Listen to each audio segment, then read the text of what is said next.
C programming step by step lecture 01 play with printf. আজকে আমরা C programming লেখার একদম বেসিক একটা জিনিস থেকে শুরু করব, কিভাবে একটা ফাইল ওপেন করতে হয়, সেভ করতে হয় এবং তার ভিতরে একটা সি প্রোগ্রামিং এর কোড লিখতে হয়, তারপর সেটা কম্পাইল এবং রান করায় আউটপুট দেখতে হয়।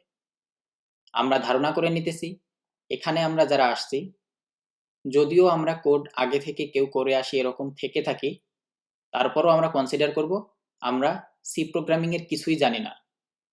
আজকের থেকে এখান থেকেই আমরা শুরু করতেছি। সবার সুবিধার জন্য আমরা ঠিক ধরে নিব সবাই আমরা জঙ্গল থেকে এসেছি এবং আজকেই একটা কম্পিউটার আমরা সামনে পেয়েছি এবং কোড করতে বসছি। আর আজকেই আমাদের সি প্রোগ্রামিং এর ফার্স্ট লেকচার শুরু হইতেছে এবং আমরা এই টিউটোরিয়ালের প্রতিটা ইনস্ট্রাকশন ফলো করে যাব। একটা সি প্রোগ্রাম তৈরি এবং রান করানোর জন্য আমরা ঠিক স্টেপ বাই স্টেপ 4টা কাজ আজকে করব। ফার্স্ট কাজ, আমরা একটা ফাইল তৈরি করব। So create a file and save it giving a name with .c extension. C program তৈরি করার জন্য আমরা যে ফাইলটা ক্রিয়েট করব সেই ফাইলটার নাম অবশ্যই .c এক্সটেনশন দিয়ে সেভ করতে হবে। সে ফর এক্সাম্পল, আপনি যদি আপনার ফাইলটার নাম দেন মাই প্রোগ্রাম my_program, তারপর অবশ্যই একটা .c দিয়ে আপনাকে ফাইলটি সেভ করতে হবে। সেকেন্ড কাজ, write the skeleton or the main structure of a C program. প্রতিটা প্রোগ্রামিং ল্যাঙ্গুয়েজের প্রতিটা প্রোগ্রামের একটা বেসিক স্ট্রাকচার থাকে। ঠিক একই রকম আমাদের সি প্রোগ্রামের একটা বেসিক স্ট্রাকচার আছে, এটাকে আমরা বলতেছি স্কেলিটন বা কঙ্কাল বা main structure of a C program. Main স্ট্রাকচারটা রেডি করানোর পর আমরা যেটা করব, print something inside the program. ঠিক এই স্কেলিটনের ভিতরে, এই কঙ্কালের ভিতরে বা মেইন প্রোগ্রামের স্ট্রাকচার যেটা, এর ভিতরে আমরা কিছু প্রিন্ট করার জন্য লিখব, একদম বেসিক কাজ। দেন আমরা আমাদের কোডটাকে কম্পাইল এবং রান করাবো। ফাইনাল কাজ কি? Compile and run the program. এখানে আমরা দেখতে পারতেছি আমাদের একটা সি প্রোগ্রামের বেসিক যে স্ট্রাকচার বা স্কেলিটন বা কঙ্কাল যেটাকে বলে, এটা আমরা লিখে রেখেছি। Hash include stdio.h integer main parenthesis মানে first bracket then second bracket, তারপর দেখেন এখানে একটা লাইন আছে all your code here ... then return 0 then second bracket close. এখানে অনেক কিছুই আজকে অনেকের কাছে নতুন লাগবে, এটা খুবই স্বাভাবিক। এই মেইনের পরে ফার্স্ট ব্র্যাকেট কেন, আবার সেকেন্ড ব্র্যাকেট কেন, রিটার্ন 0 কি কাজ করে, ইন্টিজার কি, হ্যাশ ইনক্লুড এগুলোর মানে কি। সো আমরা স্টেপ বাই স্টেপ সবই শিখব, বাট যেহেতু আমরা ডিরেক্টলি কোডে ডাইভ করতে চাইতেছি, এজন্য আমি যেটা বলবো এটাকে ঠিক স্যালাইনের মতো গুলিয়ে খেয়ে ফেলবেন। আমাদেরকে যখন একটা সি প্রোগ্রাম লিখতে বলা হবে, তখন আমরা প্রোগ্রামটা শেষ করতে পারবো কিনা এটা চিন্তা না করে আগে বেসিক স্ট্রাকচারটা লিখে বসে থাকবো, দেন আমরা স্টেপ বাই স্টেপ চিন্তা করে কোড লিখবো। সো এগুলো সবকিছুই স্টেপ বাই স্টেপ আমরা ব্যাখ্যা করব। Hash include stdio.h integer main parenthesis then second bracket, তারপর আমাদের এখানে সব কোড লিখতে হবে, তারপর রিটার্ন 0 সেকেন্ড ব্র্যাকেট ক্লোজ। এই যে স্ট্রাকচারটা, এটা হলো আমাদের কঙ্কাল তন্ত্র বা বেসিক স্ট্রাকচার, বা এটাকে কেউ কেউ বলি ম্যাজিক বক্স। ম্যাজিক বক্স কেন বলি? ম্যাজিক বক্সের যেমন এক সাইড দিয়ে একটা ইনপুট দিলে অপর সাইড দিয়ে অন্য কিছু একটা বাইর হয়ে আসে আউটপুট, ঠিক আমাদের সি এর এই স্কেলিটনটা বা স্ট্রাকচারটা একইভাবে একটা ম্যাজিক বক্সের মতো কাজ করে। ঠিক এর ভিতরে আমরা যা যা কোড লিখব, ঠিক সেগুলোর রেসপেক্টে আমরা আমাদের এক্সপেক্টেড আউটপুট পাবো, নতুন নতুন কিছু দেখতে পারবো। সো আপাতত যেটা করতেছি, আমরা এই 4টা লাইনকে মুখস্থ করে নিতেছি এবং ধরে নিতেছি এটা একটা কঙ্কাল বা স্কেলিটন, এটা আমাদের লাগবেই একটা সি প্রোগ্রাম রান করতে গেলে। সো যখন একটা সি প্রোগ্রাম রান হয়, তখন কম্পাইলারটা কি করে, ইন্টিজার মেইন, এই যে মেইন নামে যে ফাংশনটা, এটাকে কেন ফাংশন বলতেছি এগুলোও পরে ব্যাখ্যা করব, এই ফাংশনটাকে খুঁজে তারপর এই ফাংশনের ভিতর থেকে স্টেপ বাই স্টেপ একটা করে লাইন সে এক্সিকিউট করে এবং ওই লাইনগুলোতে যা করতে বলা হয় কম্পাইলার ঠিক সেই অনুপাতে ওই কাজগুলো করে আমাদের আউটপুটটা প্রিন্ট করে। বুঝতে পারছি? এখন একটা জিনিস দেখি, সে আমরা নিচের এই কোডটুকু লিখেছি কোথাও, হ্যাঁ, একটা C program hash include stdio.h integer main then printf লিখেছি, this is my first program. printf এই জিনিসটা এটা একটা ফাংশন, এর ভিতরে ডাবল কোটেশনের ভিতরে আমরা যাই লিখি না কেন, এ বি সি ডি ক খ গ ঘ যাই ইচ্ছা মতো লিখি না কেন সেটাই সে আউটপুট হিসেবে প্রিন্ট করবে। সো এই কোডটাকে যদি আমরা কম্পাইল এবং রান করি তাহলে আউটপুট হিসেবে আমরা কি দেখব? আউটপুট হিসেবে আমরা দেখব this is my first program. So উপরের যে hash include stdio.h integer main, নিচে রিটার্ন 0, এগুলো কোথায় গেল? These are the part of our skeleton, our main structure. এগুলো আউটপুটে কোনো ইফেক্ট করতেছে না, বাট আউটপুটটা নিয়ে আসার জন্য বা কোডটাকে রান করার জন্য ওই জিনিসগুলো অবশ্যই আমাদের দিতে হবে। প্রিন্ট এফ এর ভিতরে ডাবল কোটেশন, ফার্স্ট ব্র্যাকেট এগুলো কই? শুধুমাত্র ডাবল কোটেশনের ভিতরের জিনিসটুকু কেন আউটপুট হিসেবে আমাদের দিতেছে? কারণ সি প্রোগ্রামটা বা ল্যাঙ্গুয়েজটা যারা ডিজাইন করেছে তারা বলে দিয়েছে কোনো কিছু প্রিন্ট করতে গেলে অবশ্যই আমাদের এই ফরম্যাটে প্রিন্ট করতে হবে এবং এই প্রিন্টএফের ডাবল কোটেশনের ভিতরে যাহাই পাবে না কেন তাহাই সে আউটপুট হিসেবে প্রিন্ট করবে। সো আমাদের এখানে কোনো হাত নেই, ওকে? এবং সি প্রোগ্রামিং এর যে গাইডলাইন ঠিক সেভাবেই আমাদের কাজ করতে হবে। যেমন প্রিন্টএফ লেখার পর একটা ফার্স্ট ব্র্যাকেট ওপেন দেন ক্লোজ, মাঝখানে হলে ডাবল কোটেশনের ভিতরে যা প্রিন্ট করতে চাই তা দিতে হবে এবং প্রতিটা স্টেটমেন্ট শেষ করার পর অবশ্যই একটা সেমিকোলন দিতে হবে। ঠিক সেভাবেই আমরা কাজগুলো করেছি। সো কোড রাইট করার জন্য আমরা মূলত ডিরেক্ট ফাইলেও কাজ করতে পারি অথবা বিভিন্ন ধরনের আইডিই আছে। আইডিই মিনস হলো ইন্টিগ্রেটেড ডেভেলপমেন্ট এনভায়রনমেন্ট, যেখানে অনেক সহজেই আমরা কোড করতে পারি এবং এরর চেক করতে পারি। সো সি প্রোগ্রামিং এর জন্য বেশ কিছু আইডিই এখন বাজারে পাওয়া যায়, যেমন code blocks, Dev C plus plus, Turbo C plus plus, Visual Studio. অনেক জায়গায় আপনি কোড করতে পারবেন, ইভেন ডিরেক্ট আপনারা ফাইল খুলে ওটাকে কমান্ড লাইন থেকেও রান করতে পারবেন। So most of the students যেহেতু বাংলাদেশে আইডি ইউজ করতে পছন্দ করে এবং কোড ব্লকস অনেক পপুলার একটা আইডি, সেজন্য আমিও মূলত কোড ব্লকসটাই ফলো করব টিউটোরিয়ালগুলো দেখানোর জন্য। আমাদের 4টা স্টেপের ফার্স্ট স্টেপ কি ছিল? একটা ফাইল ওপেন করা এবং সেটা ডট সি এক্সটেনশন নাম দিয়ে সেভ করা। তো চলুন আমরা একটা ফাইল খুলি। এখানে এমটি ফাইল একটা খুললাম, দেন কন্ট্রোল এস, ফাইলের নাম আমি দিব my program underscore program dot C. এই ডট সিটা অবশ্যই দিতে হবে, তা না হলে এটা একটা সি ফাইল বা সি প্রোগ্রাম ফাইল হিসেবে সেভ হবে না। সো আমরা একটা ফাইল ওপেন করলাম এবং নাম দিলাম my underscore program dot C extension দিয়ে ফাইলটা সেভ করলাম। ফার্স্ট কাজ শেষ।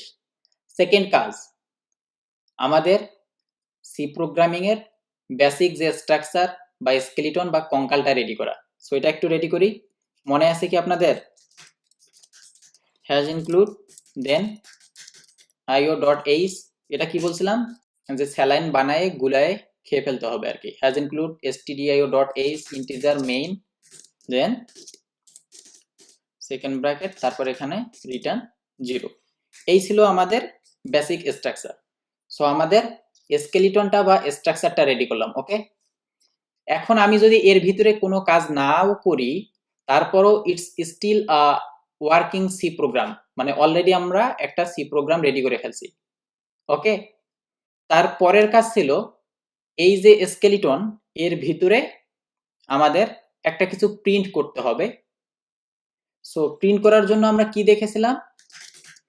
প্রিন্টএফ, তারপর সেমিকোলন, এখানে একটা ডাবল কোট। এর ভিতরে আমরা যাই লিখবো না কেন তাই প্রিন্ট করবে, তাই না? সো আমি যদি লিখি আই লাভ বাংলাদেশ, ওকে? তাহলে কি সে আই লাভ বাংলাদেশ এই লাইনটা সে প্রিন্ট করার কথা না? 4 নাম্বার কাজ কি ছিল? কোডটা বিল্ড করা এবং রান করা, মানে কম্পাইল এবং রান করা। সো এখানে কোড ব্লক যারা ইউজ করতেছেন, এখানে কার্সরটা ধরলে দেখেন বিল্ড নামে একটা অপশন আছে। বিল্ড করা মানে আপনার কোডটা কম্পাইল অপশনস গুলো সব ঠিক আছে কিনা এগুলো চেক করে বিল্ড করে নিল, মানে এক্সিকিউটেবলটা রেডি করলো। দেন পাশে আর একটা সিগনেচার আছে, এটা হলো রান।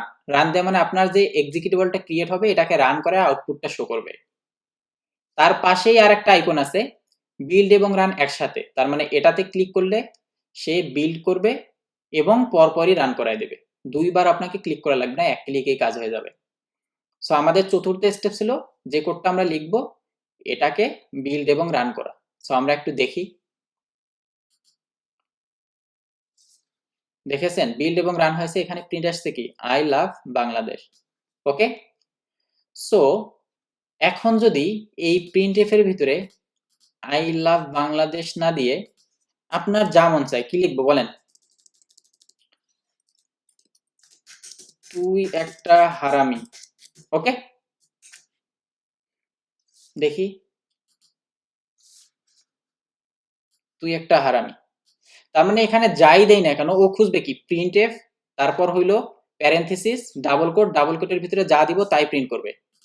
এবার কি দেব? সে বিওএন দিয়েছে বন্ধু, সিএসএ আর সারা লাইফ IMPOSSIBLE লাইফ ইম্পসিবল। ওকে, দেখি সে বন্ধু ছাড়া লাইফ ইম্পসিবল প্রিন্ট করে কিনা। ইয়েস, বন্ধু ছাড়া লাইফ ইম্পসিবল। তার মানে সে কম্পিউটার একটা গাধা, সে আসলে এত কিছু বুঝে না, ওর ভিতরে যা দিবেন এর বাইরে সে কিছুই করতে পারবে না। সো আমি যা বলতেছি ও শুধু প্রিন্ট করতেছে। তার মানে মেইন বসটা আসলে কে? আমরা। আমরা যা বলবো সে তাই করবে। ওকে, এবার আমরা দেখে নেই, প্রিন্ট করা তো শিখলাম, প্রিন্টের আরো কিছু জিনিস দেখে নেই। To print a new line use /n inside printf function. বলতেছে প্রিন্টএফ ফাংশনের ভিতরে নিউ লাইন দিতে বা এন্টার দিতে আপনারা \n ইউজ করবেন, ফরওয়ার্ড স্ল্যাশ কিন্তু না। ফরওয়ার্ড স্ল্যাশ মানে কি ভাগ সাইন, এটা কিন্তু ব্যাকস্ল্যাশ উল্টাটা। To print a tab use \t inside printf function. আর যদি আমরা একটা ট্যাব প্রিন্ট করতে চাই তাহলে /t ইউজ করতে হবে।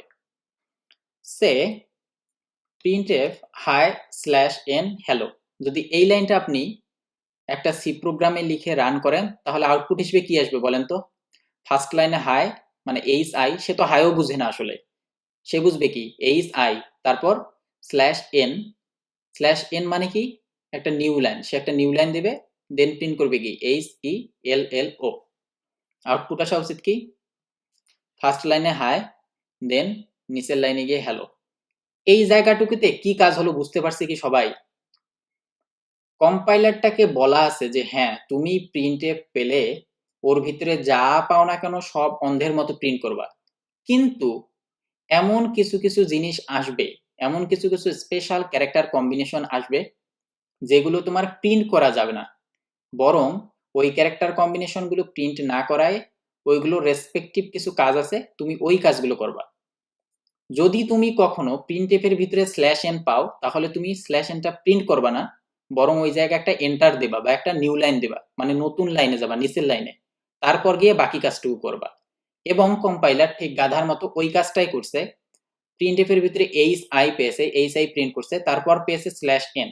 যখনই /n পেয়েছে সে তো দেখে গেছে /n তো আমার একটা স্পেশাল ক্যারেক্টার কম্বিনেশন, তার মানে এটাকে আমি প্রিন্ট করব না, নিচের লাইনে যাব, নিচের লাইনে গিয়ে কি প্রিন্ট করব, দেন HELLO প্রিন্ট করছে। ওকে, এবার দেখি প্রিন্টএফ এর ভিতরে HI পাওয়ার পর যদি /t পায় তখন সে কি করবে? তখন সে /tটা প্রিন্ট করবে না, HI হাই প্রিন্ট করবে, দেন আবার চিন্তা করবে /t মানে তো আমার প্রিন্ট করা যাবে না, আমার এখানে একটা ট্যাব দিতে হবে, তখন সে ট্যাবটা দিবে এবং হ্যালো প্রিন্ট করবে। ট্যাব মানে কোনো কোনো কম্পিউটারে 4টা স্পেস, কোনো কোনো কম্পিউটারে 8টা space, it depends on your architecture.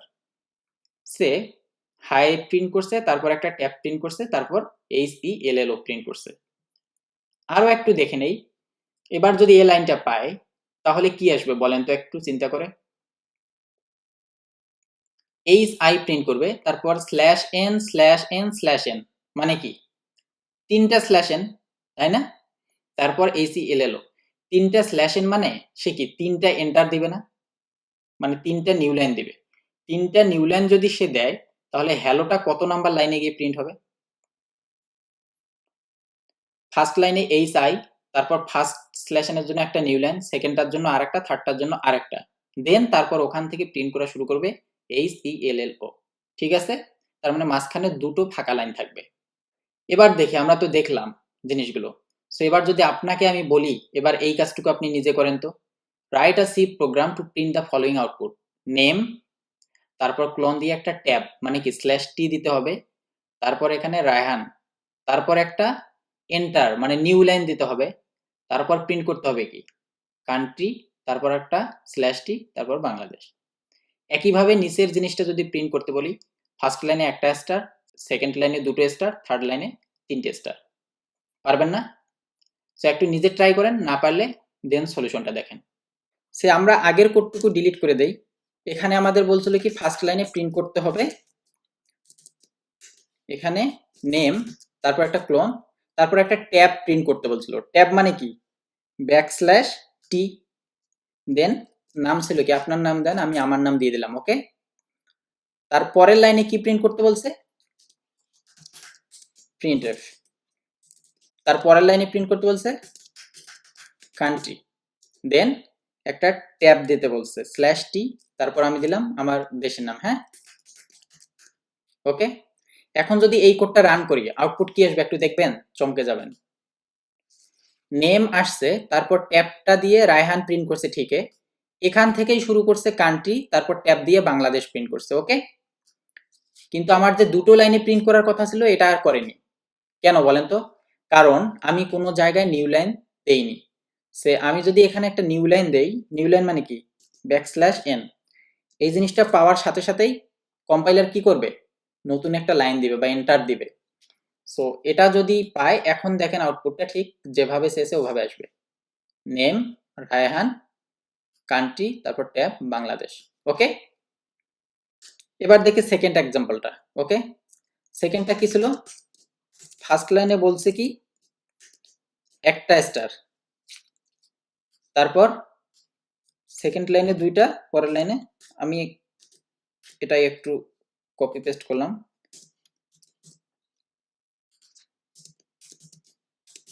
ওকে, প্রথম লাইনে একটা স্টার, পরের লাইনে দুইটা স্টার, তারপর লাইনে তিনটা স্টার, এবং প্রতিটা লাইন প্রিন্ট করার পর একটা করে নিউ লাইন দিতে বলছে। সো আমি যদি প্রতিটা লাইনের পরই এখানে একটা করে নিউ লাইন লাগাই দেই, /n লাগাই দেই, তারপর যদি রান করি, দেখেছেন প্রথম লাইনে একটা স্টার, পরের লাইনে দুইটা, তারপরের লাইনে তিনটা স্টার। বুঝতে পারছি কিভাবে কাজ করতেছে স্টার আর ট্যাব। আর একটু জিনিস দেখি, এবার সে আমি একটা লাইনে লিখবো, সে এখানে লিখলাম আই, তারপর /n, তারপর লিখলাম লাভ /n, তারপর লিখলাম বাংলাদেশ, তারপর একটা ডট দিলাম, তারপর /n, এখানে লিখলাম লেট মি গো /n। এই জিনিসটার আউটপুট কি আসবে বলেন তো? কোডটা রান না করে একটু নিজেরাই চিন্তা করি। আই প্রিন্ট করবে, তারপর /n মানে কি একটা নিউ লাইন, মানে পরের লাইনে চলে যাবে, তারপর লাভ প্রিন্ট করবে, তারপর /n মানে কি আবার নিউ লাইন, মানে পরের লাইনে চলে যাবে, দেন বাংলাদেশ প্রিন্ট করবে, ডটটাও দিবে, তার মানে আই এক লাইনে, লাভ এক লাইনে, বাংলাদেশ আর এক লাইনে, দেন আবার একটা /n মানে কি আবার নতুন লাইন দেবে, তারপর লেট মি গো, এই পুরোটাই কি একটা লাইনে প্রিন্ট করবে, কারণ মাঝখানে তো কিছু নাই, তার মানে এটা চতুর্থ লাইনে পুরাটাই প্রিন্ট করবে, তারপর /n মানে কি আর একটা নিউ লাইন দেবে। বুঝতে পারছি নিউ লাইনগুলো কিভাবে কাজ করে, একটু চেক করে নেই। দেখেছেন আই লাভ বাংলাদেশ ডট, তারপর লেট মি গো। ওকে, এখন আমরা কমেন্ট এবং এরর চেকিং কিভাবে করতে হয় এই জিনিসটুকু একটু হালকা করে দেখে নেই, কারণ পরবর্তীতে এই জিনিসগুলো আমাদের লাগবে। সে এখানে একটা জিনিস আপনাদের চেক করতে বলা হয়েছে, is there any error in the following code snippet, এই নিচের কোডের অংশবিশেষ যেটুকু দেয়া আছে এটাতে কি কোনো এরর আছে? হ্যাঁ, অবশ্যই একটা এরর আছে। কি ধরতে পারছেন? আমরা বলেছিলাম কি প্রিন্টএফ এর ভিতরে সবকিছুই ডাবল কোটেশনের ভিতরে প্রিন্ট করতে হবে, কিন্তু আমাদের এখানে ডাবল কোটেশনটা ছিল না, তার মানে ডাবল কোটেশনটা মিসিং ছিল। ওকে, এটা একটা ভুল। এবার বলতেছে কি নিচের কোডের অংশ বিশেষটুকুতে কি কিছু ভুল আছে, প্রিন্টএফ তারপর লেট মি গো, হ্যাঁ অবশ্যই একটা ভুল আছে। আমরা বলেছিলাম প্রতিটা স্টেটমেন্ট একটা সেমিকোলন দিয়ে শেষ হবে, বাট আমরা শেষের সেমিকোলনটা দেইনি, তার মানে এটা একটা ভুল। আর একটা জিনিস খেয়াল করেন তো, কমেন্ট, সি প্রোগ্রামিং বা যে কোনো প্রোগ্রামিং এর ক্ষেত্রে আমাদের মাঝে মাঝে কমেন্ট করতে হয়। সি প্রোগ্রামিং এ কমেন্ট দেওয়ার জন্য আমরা একটা লাইনের শুরুতে দুটা শুধু স্ল্যাশ দিয়ে দেই, ফরওয়ার্ড স্ল্যাশ মানে ভাগ সাইন যেটা। সো আপনি যখন একটা লাইনের সামনে বা স্টেটমেন্টের সামনে দুটো ফরওয়ার্ড স্ল্যাশ দিয়ে দিবেন, তখন সেই লাইনটা একটা কমেন্ট হবে, মানে কম্পাইলার ওই লাইনটা নিয়ে আর কোনো কাজ করবে না। সে ফর এক্সাম্পল এই কোডটার সামনে যদি আমরা ঠিক দুটো ফরওয়ার্ড স্ল্যাশ দিয়ে দেই, তার মানে এই লাইনটা কমেন্ট হয়ে গেছে। এতক্ষণ যে কোডটা রান করলে আমরা আউটপুট দেখতে পারতাম, এখন এই কোডটা রান করার পর আমরা আর কোনো আউটপুট দেখতে পারবো না। দেখেছেন কোনো আউটপুট নেই। ঠিক আগে যে কোডটার আউটপুট ছিল I love Bangladesh let me go, এখন আর কোনো আউটপুট আসতেছে না। কারণ কি, আমরা তো ওই কোডটাকে কমেন্ট করে দিছি। ঠিক আছে, এবার দেখি এরর চেক করার জন্য কোড ব্লকস আমাদের কিভাবে সাহায্য করতে পারে। সে আমরা এই সেমিকোলনটা ইচ্ছাকৃতভাবে কেটে দিলাম, মানে মিস করছি, মানে ভুল করছি। তারপর যদি আমরা কোডটা রান করতে যাই, কোড আর রান হবে না। এখানে দেখেন কোড ব্লকস কত সুবিধা করে দিয়েছে, নিচে আমাদের এররটা ধরায় দিতেছে। এজন্য আমরা মূলত আইডিই ইউজ করি আমাদের ডেভেলপমেন্ট ফাস্ট করার জন্য। এরর চেকিং গুলো অনেক সহজে হয়ে যায়। এখানে বলে দিতেছে যে error expected semicolon after expression, বলতেছে সেমিকোলন এক্সপেক্ট করতেছে, তার মানে আপনি যে সেমিকোলন মিস করছেন সে এটা পর্যন্ত আপনাকে বলে দিতেছে, মানে কত সুবিধা করে দিচ্ছে। দেখেন নিচে লাল কালিতে এক্সপেক্টেড সেমিকোলন আফটার এক্সপ্রেশন, তার মানে একটা সেমিকোলন এক্সপেক্ট করতেছে। ইভেন সব থেকে আরো সুবিধার কথা যেটা, সে কত নাম্বার লাইনে আপনার এররটা হইতেছে সেটাও ধরায় দেয় এবং এখানে লাল একটা মার্কার দিয়ে দেয়। এখানে বলতেছে 3 নাম্বার লাইনে এররটা হয়েছে, লাইন নাম্বার, কোন ফাইলে কত নাম্বার লাইনে কি এরর সবই বলে দিতেছে। তার মানে 3 নাম্বার লাইনে যাই, 3 নাম্বার লাইনে এই লাইনে একটা সেমিকোলন এক্সপেক্ট করতেছে, এখানে সেমিকোলনটা দিয়ে দিলাম, এবার রান করলাম, এবার কোডটা রান হয়েছে। বুঝতে পারছি? তার মানে এরর কিভাবে চেক করব, ঠিক নিচে আমাদের যে লগগুলো আসবে এই লগগুলো পড়লেই আমরা এররগুলো ধরতে পারার কথা, খুব সহজেই বলে দেয়া থাকে। সো প্রিন্টএফ নিয়ে মূলত এতটুকুই। আপনারা একটু প্র্যাকটিস করতে থাকেন এবং কোনো সমস্যা পড়লে অবশ্যই নিচে কমেন্ট করে জানাবেন। Thank you for watching. যদি ভালো লেগে থাকে তাহলে অবশ্যই আমাদের চ্যানেলটি সাবস্ক্রাইব করবেন এবং শেয়ার করবেন আপনার ইউনিভার্সিটি নেটওয়ার্কে। সেই সাথে নিয়মিত আপডেট পেতে জয়েন করুন আমাদের ফেসবুক গ্রুপে বাংলা কোডিং টিউটর, facebook.com/groups/বাংলা কোডিং টিউটর।